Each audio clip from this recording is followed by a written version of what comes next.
Welcome to the Bible Feed podcast. It's great to be back with another episode, and we're going to be talking about Bible problems. So earlier this year, we started a little bit of a series about some of the difficulties that people have with the Bible, things that people struggle about and have questions about. So a bit of a deep dive into moral or ethical problems. So we're going to be thinking about that. And Martyn Lawrence, great to have you with us on the podcast. Thank you very much. Welcome. Thanks, Dan. Nice to be on. Great to have you, and you're going to help us through this tricky topic of slavery in the Bible. So that's what we're going to be thinking about. You're a bit of a sort of historian as your background, is that right? That's right. That's right. So I'm a dad, and I'm a husband, and I'm Christadelphian like you. So I suppose that's probably higher up the priority list than the other stuff. But yeah, my background is in history, and I work in publishing now. So I work for a museum actually, and do the museum publishing. So there's a bit of a history element to what I do all the time. Lovely. Okay, yeah. History was one thing I never was into at the time in school and everything like that. I think maybe it was the teacher you have, but realised as you get older that it's really important because it explains the present, basically. Yeah, so there you go. And of course, there's a lot of history in the Bible and a lot of history in the things we're going to be talking about. We're going to be thinking about the Bible and slavery and the issues of freedom. And it's actually fallen quite perfectly, at least when we're recording this.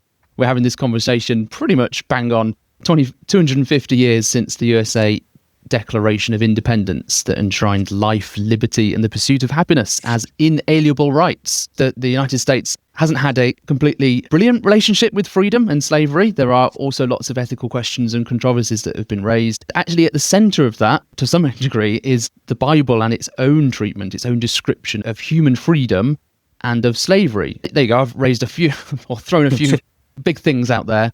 Slavery, the Bible, Declaration of Independence, and all that kind of thing. Let's just frame the problem. I've made it more chaotic and confusing. Maybe, Martyn, if you can just talk through what is the problem, what's the Bible problem with slavery? Yeah, and you're right, it's huge, and it's difficult to try to condense a lot of this, given that freedom is one of the key buzzwords of the age, isn't it? And I guess the whole point of the 250 years of America has been, that's the big story.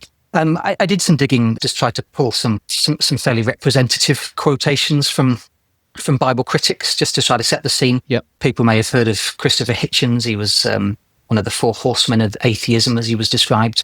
Died a few years ago. And one of the things that he wrote and said several times, several different ways, he said the Bible contains a warrant for trafficking in humans, which is pretty hardcore. You know, that's not a very compromising view, and I suppose he didn't have very many when it came to the Bible.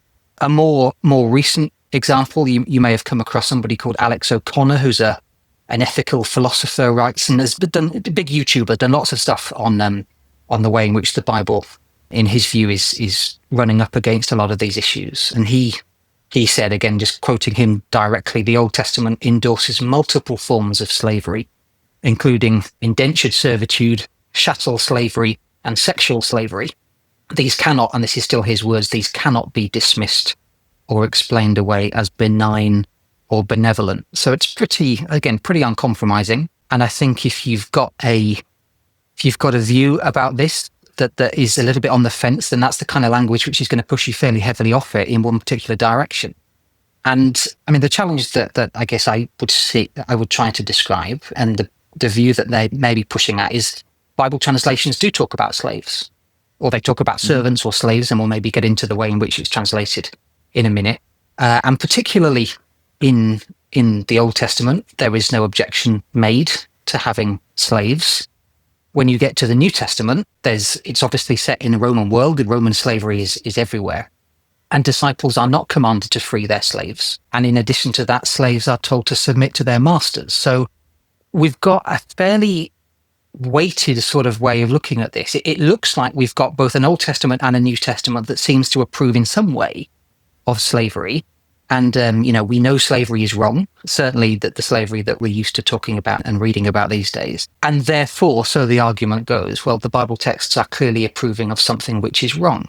So we've got a bit of a conundrum, and I think it's quite a tricky one to tease out, but also a really important one. Yeah, it is very important, and you've just explained in a really helpful way, and concise way what the problem is. And these Christopher Hitchens and Alex O'Connor, these commentators that talk about this, then certainly Alex O'Connor is very thoughtful, has studied theology, he's read the Bible, he's very much into trying to reach a real understanding, trying to reach his truth for him, I suppose. He's really trying to get to the bottom of these things. So he's really not an all-out warmongering atheist in that sense. So these are very serious and legitimate things that people raise. And the way you've just explained it is, does make that case. And I think it's made more apparent because of that sort of short bit that you said, we know slavery is wrong. And how do we know that? We have some really pretty bad examples, don't we, of what slavery is. So that word conjures up all sorts of things. We can look in recent history, ancient history, of course, the Atlantic slave trades, the plantations. That's the most industrial form of slavery that we're aware of and we recognise all the time. Yeah, that really seems to reinforce how much of a problem this is if the Bible isn't really engaging with sort of anything that's against that. So I suppose that's what we've got to try and delve into. Is that the case? What does the Old Testament actually say? What does the New Testament say? And immediately you've said already that it's both an Old Testament and a New Testament problem. So we're going to deal with this in 2 episodes, aren't we? We're going to split it between Old Testament and New Testament. And maybe that's not quite necessarily a right balance, but it will seem an easy way of splitting it a little bit. So we're going to, in this episode, have a look at some of the Old Testament portrayals of slavery, the Old Testament view of humanity, because that's important, some key passages from Exodus, Leviticus, Deuteronomy, and then in the second episode, we're going to go to the New Testament and then maybe summarise a little bit about what we've found. And because there's an awful lot to do, let's just dive in. Where do we find slavery in the Old Testament? The best place to start is towards the beginning, start in the book of Genesis. And in some places, Genesis is if not negative, it's certainly fairly neutral about the way in which slaves or servants, and again, that word is a tricky one. We're going to try to get to grips with what that word actually means in just a moment. But the evidence in Genesis is at least on balance fairly positive. For the most part, there's men working as herders or herdsmen. You've got women working as domestic servants. They are in the employ of somebody else. That might be a good way of describing it. And in some ways, they're given quite a lot of, this is a loaded word, isn't it? Quite a lot of liberty. People can inherit. You've got an example of Abraham, who has a steward in his household called Eliezer, who Genesis chapter 15 says is going to inherit from Abraham if Abraham doesn't have children. Now, we know Abraham does, so that issue is taken off the table. We know that people who are in the contracted employment of somebody else are able to be set free. We've got examples in Genesis of people doing that. And we know that they're trusted in some ways. So again, Eliezer is a good example. He travels in Genesis chapter 14 with valuables and weapons, which is not something you normally dish out to your slaves if your vision of slavery is an 18th century plantation in the southern states. And he even trusted to make a marriage negotiation when Abraham is looking for a wife for his son Isaac. Eliezer's the one who is given the responsibility to go and do that. So there are certain instances, at least in the book of Genesis, where people who are servants or slaves, whichever word we're going to land on, are given quite significant responsibility that we wouldn't normally associate with this kind of thing. Yeah, okay. And the people you're referring to there, Abraham or Abraham as his name was, and Isaac, they're the key patriarchs. They're the key people, aren't they, in the Old Testament that are the fathers of the nation of Israel. They're absolutely central to the Bible story, the characters that form the nation of Israel, and therefore the whole of the Bible narrative. So yeah, this is these people who have these slaves, domestic servants, as part of their sort of entourage, their family group, and it's just there mentioned.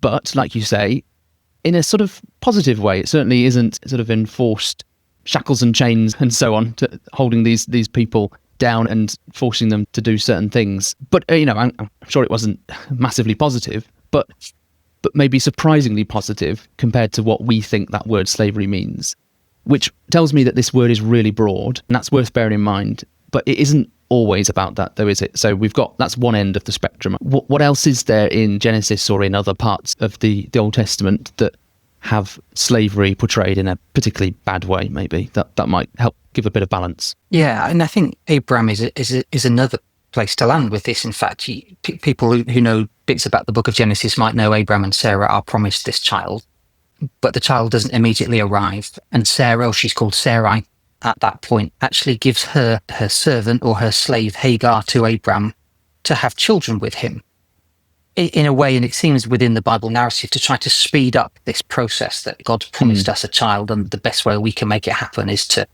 use the slave to bear the child. Now, to modern ears, that sounds pretty horrific, and I think we rightly need to have a big issue with that kind of coercion of what you do with somebody in your employment. But I think, if we can just step one bit away from the awkwardness of that, it's very much highlighted as a failure on Sarah's part. It's not as if this is commended. She's not held up as a paragon of virtue for doing that. And actually, the implications of what she does run, to be honest, all the way through the Bible, and arguably down to the present day as well. So what she does actually backfires completely, and it's almost as if the narrative of Genesis is saying not only that what they did was wrong, but that the consequences are bearing that out. So you've got you've got that as an example. You've got another. I suppose again in Genesis, you've got another example of Joseph. People might know about Joseph through the musical. And if you do, there's a bit in the musical where Joseph is sold into slavery in Egypt, and he's propositioned by his Egyptian master's wife, and she wants to sleep with him, and he refuses, and as a consequence, he's thrown into prison. Now, it's another example of this being part of the fabric of society. Certain things are almost expected, but people in one instance are coerced into it, and another they're pushed back against. But either way, there's an implication that slaves are expected to do what their masters or mistresses tell them. And I guess we would expect that. Genesis is bearing out in some way what we already know. Yeah, that's right. So you've got some examples that are less about the typical picture of slavery that we might conjure up, but then others that do show this. They are expected to follow what the master or the mistress tells them. And both people within the kind of the family of Israel, so the people who are supposed to be the people of God, and then also the people who are masters over them as well. So that's interesting as well. It isn't just, it's always the bad guys, in inverted quotes, that do this. It's part of the people of Israel. And we're going to come to some parts of the law as well, aren't we, where this idea of service, of slavery, needs to be unpacked as well. So that makes me feel uncomfortable. I think these examples that you've brought up, they do that. They make us feel a little bit uncomfortable. So that's one thing that happens. I think the other thing that happens is the world sounds so different. And this is, if you're new to the Bible, it will sound different. There's no question about that. So if you are new, there's no need to really point this out. This would be like, this is a really strange culture and different time and place. If you are really familiar with the Bible, actually sometimes it is worth pointing that out because that helps us stop and just think, actually, we need to try and recognize there's a cultural gap. We need to try and bridge it. We need to not just assume that the words that we understand in the 21st century are always describing the same thing. And that's a really important thing to do. So yes, there's things that make me uncomfortable. There's also a cultural gap. So we've got to try and bridge that. Before we try and do that, I said we were going to look at what the Bible's general view of humanity is, because I think that's important. Because if I could state the moral problem with slavery that we have in the 21st century is because of the value that the modern world places on humans. We don't like the fact that people own other human beings because there is a value to the other human, and they shouldn't be forced to do these sorts of things against their own will and through coercion and so on. So that's kind of like a modern view. What does the Bible talk about humanity? How can we think about that? Because that's going to hopefully be helpful and be an important factor when we think about this topic in context of the whole Bible. Yeah, well, maybe we just need to start at the beginning. I think maybe have a quick look in Genesis chapter 1, and I think it might just set the scene. It's actually not the place that you would automatically go to look at a verse if you were looking for something on slavery. But I think it's really important just to use this as the lens through which everything else needs to be seen. So I've got Genesis 1. Do you want to read maybe verse 26 and 27 just to explain it for us? Yeah, okay. Okay, so we're in the creation record. So this is the depiction of God creating everything, and this is now God creating humans. God said, "Let us make man in our image, after our likeness, and let them have dominion over the fish of the sea, and over the birds of the heavens, and over the livestock, and over all the earth, and over every creeping thing that creeps on the earth." So God created man in his own image. In the image of God, he created him. Male and female, he created them. Yeah, good. Thank you. So, I mean, this is the fundamental principle, isn't it? Verse 27, really, that all humans, men and women, are made in God's image. And because all men and women are made in God's image. Therefore, all men and women have equal dignity and equal value. And that principle needs to drive the way that we start to understand other verses, because pretty obviously treating humans as property contradicts what Genesis 1 verse 27 seems to be saying. And I entirely understand that if you're a person wrestling with the way in which the Bible is put together, and you're not sure that, Genesis is part of the same inspired book as Exodus and Leviticus and other parts of the Bible, then maybe you won't see quite so easily the way that Genesis chapter 1 governs the way that we read later passages. But I think if people are reading this and thinking, well, okay, I can see that Genesis is the beginning of everything that's coming afterwards, and this record that we've got of these 66 books all seems to hang together somehow. And as I say, I think this now becomes the lens through which everything else is read, that God has created everybody with equal dignity and value, and therefore you certainly can't mistreat somebody else. That might be a better way of putting it.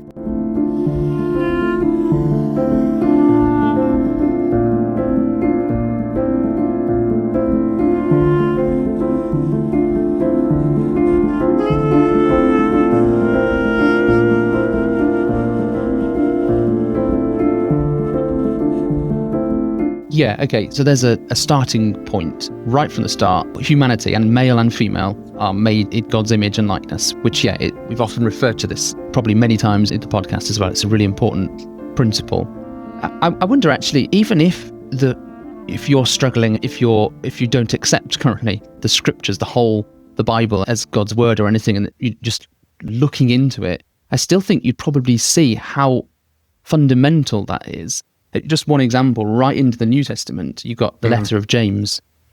James is talking about the speech. It's basically speech that we say about other people, and how important it is not to badmouth people effectively. The use of the tongue, he says, with it we bless our Lord and Father, and with it we curse people who are made in the likeness of God. From the same mouth come blessings and cursings, my brothers, these things ought not to be. So James is governed by Genesis chapter 1. So whatever you think about the origin of these scriptures, there is a governing principle there that Genesis is sort of guiding these things, and therefore it's important to bear that in mind when we get to passages in Exodus and so on. So yeah, and I think that's such a great passage to look at, isn't it? Because it's almost bearing out this point from Genesis that you should no more enslave another person than you would attempt to enslave God, because you are made in the image of God. That's the way in which this pushes us to understand, I think. That's a really good point. And it reminded me of the passage about you referred to earlier about Sarah and Hagar, and the coercion of Hagar to give a child to Abraham, and how it all backfired. And clearly in the narrative, the narrative isn't condoning that, and is teaching that there's a problem. So that all tells me that when we look at these problems, and when we turn to some really difficult passages in a moment, we have to have that big picture view, really understand how the narrative is trying to teach what this is all about. So you can drill down into little verses and see, oh, that's really uncomfortable. What on earth does that mean? But actually, bearing in mind this wider context is going to be really important, I think. So I think that's what we should do. We can go to some of the main Old Testament passages that refer to slavery and try and work out what they're talking about. Where should we go first? Maybe the most obvious chapter is Exodus chapter 21. This is, the heading that I've got in my English Standard Version is Laws About Slaves. If people are looking this up in a different translation, it might say Laws About Servants. But Exodus 21 is a really key chapter, but it's also an extraordinarily complicated chapter, just in terms of some scenarios that seem really, really awkward to deal with. I mean, maybe the first point to make is just about context, that this is obviously in the book of Exodus. We've had the nation of Israel, or the children of Israel, in Egypt. They've been enslaved by Pharaoh. We've had the 10 plagues, and the nation of Israel has come out of Egypt. They've come through the water, and they've traveled across the wilderness to a mountain where God has spoken to them. There's been this great picture of thunder and smoke and fire, and God's voice coming out of the mountain. And the chapter before this one, Exodus chapter 20, is when the 10 Commandments are given. So we've just had them, and now we're going to get a little bit of, I suppose you might call it case law, whereby the 10 Commandments are put into some kind of practical application.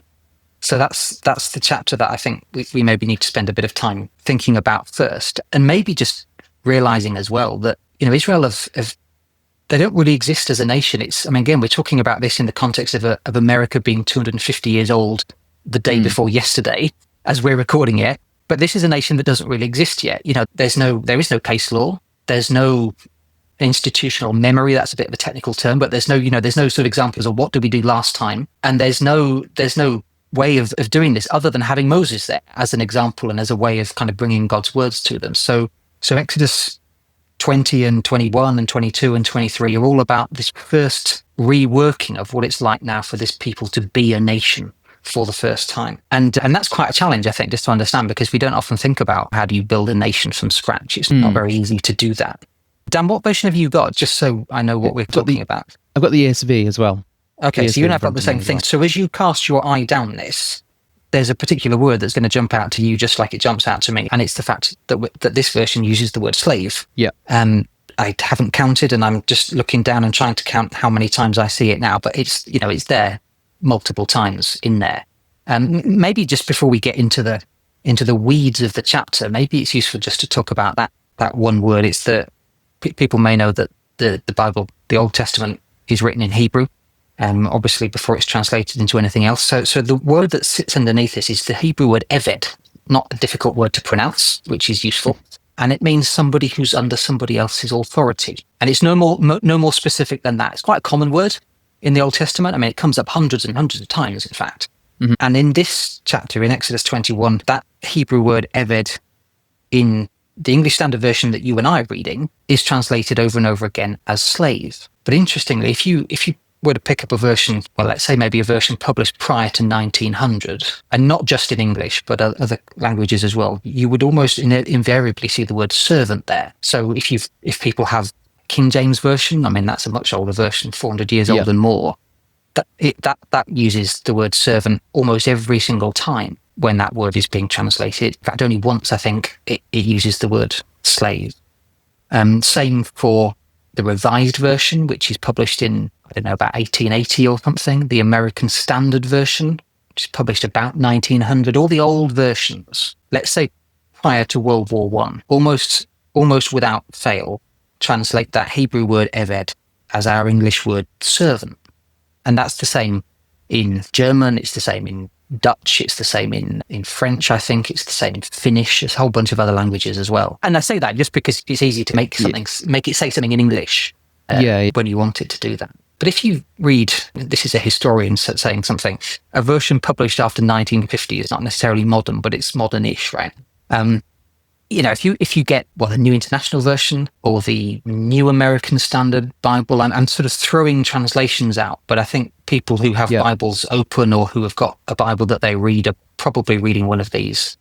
Or lots of the more modern paraphrases like the Message Bible or the Contemporary English, any of those. Yeah. NLT is a good example as well. They're almost guaranteed to be using the word slave here. They've basically translated the Hebrew word eved not as servant, but as slave. And that's true of pretty much any Bible translation, again, language, not just English, but in any language that's published after the 50s or the 60s. And that sounds like a bit of a strange point to try to make, but actually, if you think about what happened, I'm going to put you on the spot. You can see what happened between about 1910 and about 1950 in world history. There's a few pretty significant events, aren't there? A few big things happened, like world wars.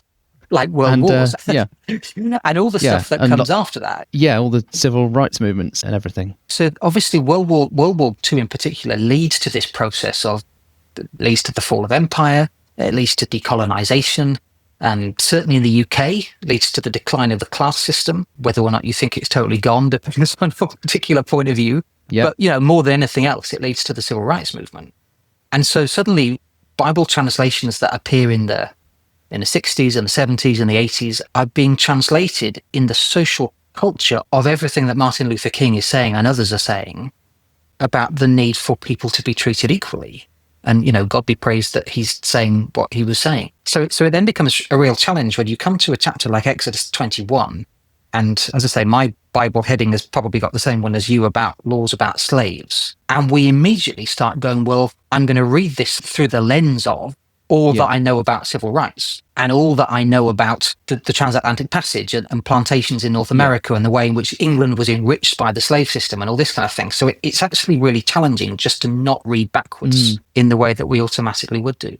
You and I use slave as the opposite for free, but the Bible doesn't necessarily use servant as opposite for free, and it works in a slightly different way, I think. That's a really good point, and it just demonstrates that cultural gap. And it's not so much necessarily that the text and the times that the text are based in are so ancient, but we are so far beyond it ourselves that it's not that the problem is with the text, the problem is with us sometimes, in that we've got history behind us that we cannot look through without looking through it. And so we've got to be aware of that, basically. And I suppose, what are you trying to say? Are you trying to say that we have this lens that will automatically think, shock, horror, slavery, that's a terrible thing, which indeed it was on plantations, is therefore Exodus 21 laws that are allowing terrible things? But you're perhaps saying is we need to not make that assumption and the text for what it's actually saying. Is that a right sort of assumption? Yeah. Absolutely that. The critical issue that's being described here in Exodus chapter 21 is it's not that it's describing easy work, and we'll maybe look at the verses in a second, but it's not describing plantation slavery. It's not describing Egyptian slavery. And that's really important. It's describing, in fact, maybe the best way of thinking about it is that it's describing voluntary contractual employment that has an end date, which plantation slavery never did, and which Egyptian slavery never did. And if you want to go forward, which Roman slavery never did. Yeah, sure. Okay, let's have a look at that then. Let's see how it describes that. Do you want to walk us through this chapter and pick out some of the key parts? Let's do that. Do you want to read a few verses again? Maybe read 1 to 6. Is that a good start? Okay, Exodus 21, verse 1 to 6. Now these are the rules that you shall set before them. When you buy a Hebrew slave, he shall serve 6 years, and in the 7th he shall go out free for nothing. If he comes in single, he shall go out single. If he comes in married, then his wife shall go out with him. If his master gives him a wife, and she bears him sons or daughters, the wife and her children shall be her master's, and he shall go out alone. But if the slave plainly says, I love my master, my wife, and my children, I will not go out free, then his master shall bring him to God, and he shall bring him to the door or the doorpost, and his master shall bore his ear through with an awl, and he shall be his slave forever. Which is culturally quite out there, isn't it? And you've talked about how challenging it is to get our minds around this, but that's not something that we're necessarily able to get hold of straight away. Maybe just, if we can pick out one or two things. There's a few things that jump out, particularly in verse 2, verse 3, verse 4, about this system. And you read the word slave because that's what the English Standard Version says, and I've got that in front of me as well. And if somebody's reading a different version, they'll simply see the word servant. And maybe it won't, as it were, have the same sort of triggers for people that it might have. So maybe if I just say verse 2, when you buy a Hebrew servant, maybe it changes the way that we read it. Maybe verse 5 changes when we say, but the servant says, I love my master, my wife, and my children. I won't go out free. Maybe, again, that changes the way that we react to this. But there's certain things there that I think are not perhaps as scary as we might think. Firstly, this contract is time limited. So, it ends in year 7. You can't go out early. So you have to wait till the end of your employment contract. So there's a sense of equity there, both for the employer and for the employee, which seems to be fairly well balanced. If you want to stay longer, you can. You've got a free will choice, and the master's going to honour your decision if you want to stay, which is interesting that that's even being baked into this, because, again, it's not something that you would see in a plantation slavery context. And certain other things are evident as well. So marriage gets honoured in this scenario. So if you come in single, then you go out single. If you come in married, you go out married at the end of your contract time. If you get married while you're there, well, then you get to go out after your 6 years, but your wife and your children get to stay until they've finished their 6 years of working, or till the wife has finished her 6 years of working, which I don't think is sanctioning, marriages being separated. It's not as if this man is suddenly sort of sent off and never allowed to see his children again. It's simply saying after 6 years, he's done, but she's got to serve the time that she's agreed to serve. Now, again, this is culturally, it's not something that we're necessarily that comfortable with relating to. But you think about, if you're in a subsistence economy and there's no economic surplus and there's no free meals, there's no food bank. So how do you feed your family? Well, you pledge your future work in return for a meal today, and you commit, or for a little bit longer, you commit to an employer for a certain amount of time. Or maybe somebody falls into poverty, maybe their crops fail or their animal dies or they get sick or something. So they contract with an employer who's going to give them housing and food and clothing and protection and pay in return for their work. Once you start to describe it in that way, the idea that God is providing a safety net to keep somebody from destitution, that's an altogether different world from a world of whips and chains and barricades and all manner of other unpleasant things, isn't it? This seems to be, at least, voluntary contractual employment with a definitive end date, not going on forever and ever. And also with the thing about giving the option for the slave to stay with the master. I love my master. I want to stay. It would give a master an incentive to treat this person well, effectively. I want to create an environment where this person is effectively part of the family. I mean, maybe that's going a bit too far, but it's very interesting. It's very different from what we're used to. But I think the point you're making is also very different from any image of slavery that we think of when we use that word post-civil rights movement. That's an important thing, I think.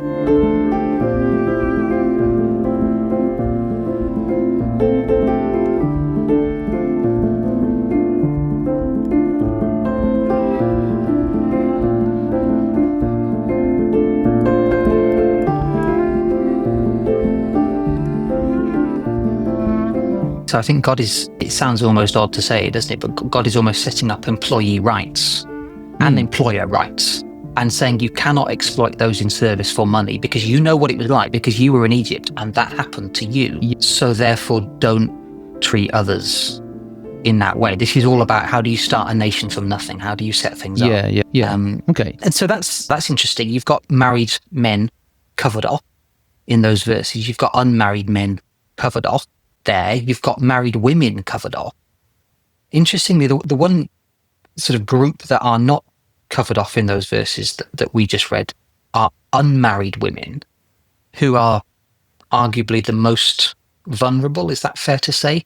Certainly in society at that time, I think they probably would have been. Well, then you've got a few verses that are certainly on the surface even more complicated to deal with, but actually I think, again, are not quite as bad as we might seem. It's sort of verses 7 to 11, because I think even the first verse, the first sentence, makes our hackles stand up a bit because it gets us into a bit of a funny place. Okay, buckle up. When a man sells his daughter as a slave, there we go. When a man sells his daughter as a slave, she shall not go out as the male slaves do.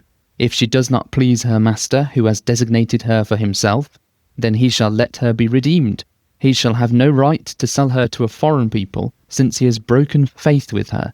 If he designates for her his son, he shall deal with her as with a daughter. If he takes another wife to himself, he shall not diminish her food, her clothing, or her marital rights. And if he does not do these three things for her, she shall go out for nothing without payment of money. But it feels as if you've got nowhere to go, does it? I remember reading these verses with a group of teenagers last year, and we stopped after that first bit, because I think we read it in this version then, when a man sells his daughter as a slave, and we stopped and I said, is it worth carrying on? Should we do this any longer? Because nobody wants to be in this situation. But again, let's make sure we've got the word translated. So firstly, we're talking about servants, maybe better translation, or certainly an equally good translation rather than slaves. And again, we're talking about this scenario potentially where somebody's fallen into poverty, or the crops have failed, or the animals have died, and we need to put food on the table. So there's a situation that's arisen where a man has contracted with an employer to give his daughter to work for this other person. And there's a whole series of employee rights around unmarried women. She's not allowed to go out like the man earlier on in the chapter. And, we might go, why is she not allowed to do what the men do? Isn't she just being reduced to property? I think the answer is that she's actually being looked after in these verses. She's being protected. There's a whole series of quite complicated sort of legal clauses, and they're not. If I say they're not massively interesting, I mean that they're not very easy to get through with 21st century glasses on.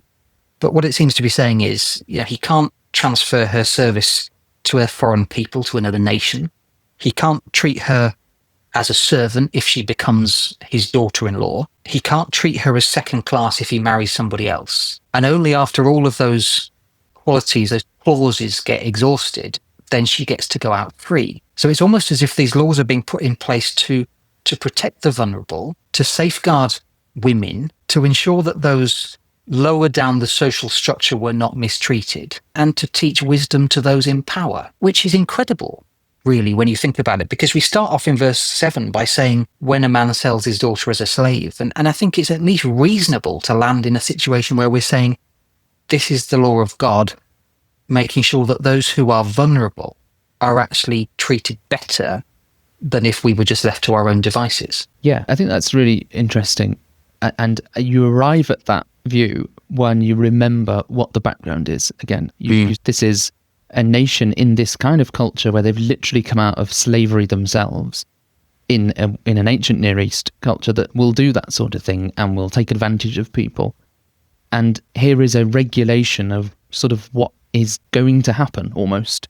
And actually, here's how I want you to think about your people.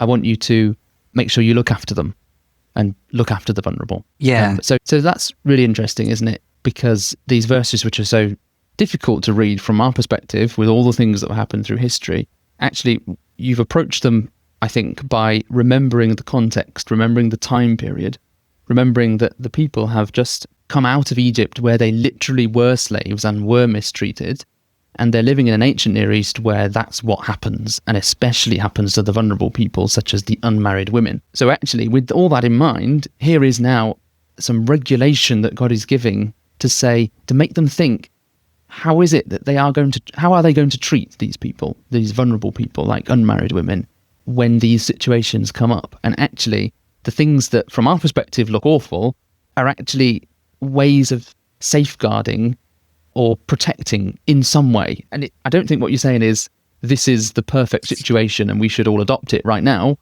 But at the time, this is a sort of safety net. Is that the right sort of way of looking at it? Yeah, bingo. I think that's exactly it. Yeah, this chapter is not describing a utopia. This is not God setting up and saying, this is how I want you to treat each other in a perfect world. It's saying, I know stuff's going to happen. I know that things are going to go wrong, so we have to build a legal framework to make sure that things are okay. So again, there's loads of verses in here about, verse 12, for example, whoever strikes a man so he dies shall be put to death. God's clearly not advocating striking people so that they die. He's saying, we just need to understand that there's a liability there and it needs to be dealt with when the nation's existing and there aren't always, Moses isn't always around. And people are going to have to manage things for themselves. Yeah. Okay. So what else should we look at in this chapter then? We've ticked off married men, married women, and now unmarried women. So the servants of people in all that situation. What are the sections are? Well, I think maybe the hardest part in this chapter is actually the one, and again, just to go back to where we started, this is the one that Alex O'Connor likes to roll out. And it's in verses 20 and 21. And it's certainly, again, if you read it in a modern version with the word slave in the translation as well, it certainly comes across as pretty awkward. Okay. When a man strikes his slave, male or female, with a rod, and the slave dies under his hand, he shall be avenged. But if the slave survives a day or two, he is not to be avenged, for the slave is his money. And that last phrase is the bit that, again, makes us almost transport ourselves to another age, doesn't it? I mean, that's the expression that seems to make people feel, well, it does, makes me feel uncomfortable when we translate it like that, because it seems to be saying, well, a master can just beat his slave without recourse because he owns him, because a slave is his money. And again, I think what we've tried to do with some of the other verses is just to slow down a bit and make sure that we're reading it in the right way. And maybe we need to try to do the same here. And just to look, before we get into 20 and 21, just to look perhaps either side. So you've got an example in verse 18, when men quarrel and one strikes the other with a stone or his fist, and the man doesn't die but takes to his bed and rises up again later, well, then the man who strikes him is clear, but he'll pay for the loss of his time and make sure that he's thoroughly healed. In other words, if there's a fight between equals, then even if the guy that's hurt is healthy again, is healed again, there's some kind of recompense built into the process. Or maybe down in verse 26, this is when an employer goes far too far. When a man strikes the eye of his servant, male or female, and destroys it, he shall let the servant go free because of his eye. If he knocks out the tooth of his servant, male or female, he shall let the servant go free because of his tooth. So we've got, again, this is not a utopia. The law is not advocating taking out the eye of somebody who works for you or knocking out their tooth, but it is saying if it happens, then there's some liability for it. And I think that maybe helps us understand what's going on in verse 20 and 21 with this really ugly phrase, the slave is his money. Because if knocking out a tooth means that the servant gets to go free, that's what verse 27 says, then verse 20 and 21 are clearly not giving employers license to abuse their servants. Yeah. And I think what it's perhaps doing is again setting up a legal process to say, well, at some point, a case like this is going to come before the judges. And we need to make sure we've got liability correctly set out. So verse 20, if a man strikes his slave, male or female, and the slave dies, well, then there's a consequence. And we know what the consequence is because verse 12 has already said, if you strike a man so he dies, then it's a capital crime. So that's the consequence for verse 20, as it seems to be set out. But if the slave survives a couple of days, well, then I don't think it's saying there are no consequences. It's saying that he's not to be avenged in the same way, i.e. he's not to be avenged by the employer himself being executed. Again, we don't live in a world where this happens, so it seems a bit odd to be talking about it. But, the law is saying in the absence of forensics and criminology and a police force, that the way we judge this is that if the servant survives a couple of days, then the employer didn't mean to kill him and it's going to regulate it differently. Not that there are no consequences, not that he's allowed to randomly hit the person who works for him, not that the scenario is good, but just that the consequences for, I don't know, it's just the right expression, the consequences for first-degree murder are different for the consequences for manslaughter. And we can probably get that because we're used to that in our day, aren't we? And maybe, again, that's perhaps not the only way of looking at verse 21, but it seems to be trying to get us to a point where you humanize people by limiting unnecessary suffering, putting parameters around vengeance, which is obviously going to come because people get angry when things happen to them, and making sure that employers are aware of the consequences of their actions. So that's really helpful. And just when you put those verses in the context, like you just did, and point out that we have actually, when the crime of murder happens, then there is a consequence. So we've already stated that. And also the whole thing about knocking out an eye or a tooth, it cannot just simply mean that, can it? You can hit the slave whenever you want because your slave is the money of the master. So that really is really helpful. And you understand the intention behind committing crime. And that's a bedrock of our society. And this is it. This is exactly it. It's that we get this, and instinctively we go, oh, yeah, now these verses seem to take a different shape in our minds because we understand liability and we understand intent in law and all this other stuff. Yeah, absolutely. Yeah. So that's really helpful. So what does that phrase at the end there mean? For the slave is his money. How do we understand that? I think the way that it's talking is it's saying he works for you. Because this guy works for you, it seems that there is a different consequence if you intend to kill him from if you don't intend to kill him. Not that beating him is a good thing. Of course it's not. Yeah. But just that because he works for you, it seems that therefore you wouldn't have been trying to kill him, but you would have been trying to punish him. And therefore we deal with it differently. And again, not a utopia. Yeah. Retweets do not equal endorsement and all of that stuff. Just that there's a different way of dealing with it because we view your intent differently. Yeah. So this is a foolish thing to have done to hit this slave because it's this guy is actually doing work for you and you've now lost out. But we assess the case that you didn't intend to do it. Yeah. Does that make sense? And as we keep saying, this isn't therefore then saying, hey, you can do this. And if you make sure they survive a couple of days, you're okay. And that is really important to say over and over again. Okay. Is there anything else from this chapter? There's a few more things, aren't there? There's loads of stuff in here, and part of me thinks that we've maybe looked at the main things. I think maybe it's easier just to talk in summary about it, that Exodus 21 is not, as we said a while ago, it's not plantation slavery. It's subsistence economy where people are out of work or the crops have failed or something's gone wrong and they need to work for a living. There's not a utopia being presented. And in fact, more than that, there is a really critical circuit breaker which is built in. It's not like in Egypt, you've got a 6-year circuit breaker where people get to go free afterwards. And all of the ways in which these laws seem to be laid out are saying we need to teach wisdom to those who are in power. We need to make sure that those who abuse others are made liable when we don't necessarily understand what their intentions are. And ultimately, I think all of these laws, many of which land later on with Jesus in the New Testament, because you've got him saying, I'm glancing down at verse 23, about what happens when there are consequences. Then if there is harm, you'll pay life for life, eye for eye, tooth for tooth, hand for hand, and so on.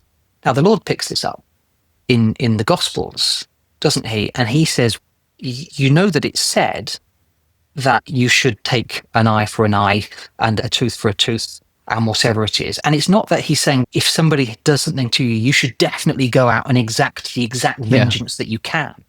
He's saying there is a proportional consequence that you should take, and you can go that far, but no further. Not that somebody knocked your tooth out, so you go knock one out just to get back at them. But the law is saying that's as far as you're allowed to go. And Jesus certainly says later, it's even better not to do it at all. Yep. And it's better to turn the other cheek and respond in a completely different way. But I don't know, Dan, I think Exodus 20, but ultimately it's not about laws giving masters the right to beat their servants. They're laws in the service of grace. Okay, thank you. Now I've got an eye on the time. It's become very clear to me that this is turning into maybe a 3-part series rather than a 2-part. So what I'm going to do is we're going to end it there. I'm just going to try and summarize very briefly what we've looked at and then talk about what we've got coming up. So we're going to deal with the Old Testament in 2 parts and then the New Testament in a 3rd. And it's been really fascinating. So thanks, Martyn, for leading us through this. What I think we've got to is we've aired the problem. We've realised that there's a historical lens that we have. We quite rightly have the understanding that human life is valued and that coercion and slavery in the sort of modern sense of the word is not a good thing. And therefore, when we open the Bible and we see passages like Exodus chapter 21, we go, shock horror, how is this a good thing? How is this even something from a benevolent God? Because it looks like there is slavery that's being regulated, accepted, and not stopped. But what you've tried to do, and I think done really well, is say, let's just think about this in the context at the time, recognise that cultural gap and our inability to avoid seeing the civil rights movement and everything else in history that's gone on. We've got to try and overcome that and understand it in its time, where we've got a nation, a people who have themselves been subjected to slavery, who are coming out, entering into a community, a society, a brand new nation. And what are they going to do? How are they going to deal with people? And in a subsistence economy with no sort of fail-safes from the government or anything like that, there's going to be these situations that arise. So what do you do when they happen? And how should you treat people when they happen? And when we put it like that, it does become clear to me that you can see this in light of the Genesis 1 vision of humanity, where all people are in God's image. This is a way of trying to do that, not a utopia, as we keep saying, not a perfect situation, but a situation in the time that was achievable. And that's where I think we've got to. I think it's been really helpful. But if there's anything else you want to just add to that summary? I think you summarised it really well. I think ultimately all of this is working out that principle from Genesis chapter 1, and we need to make sure that we hang on to that when we're viewing everything else. Okay, brilliant. So thank you so much for that. Maybe if you're listening to this and you've got all sorts of questions, other passages that you're like, what about this passage? Let us know in a comment or an email or whatever. Get in touch. That would be great. Biblefeed.org and on YouTube as well. We'd be really interested to hear your feedback on this. And what we're going to be doing afterwards then, in the next bonus 1.5 episode, we'll go further on, think about laws for runaway slaves. We'll think about some passages in Leviticus as well. And we'll get into the detail of those passages and think a little bit more about the Old Testament. And then in the final one, we'll go into the New Testament as well, in the Roman world. So a very different and also very cruel world the people of the New Testament were living in. So there we go. Thank you very much, Martyn. And I'll be speaking to you again soon. Thank you.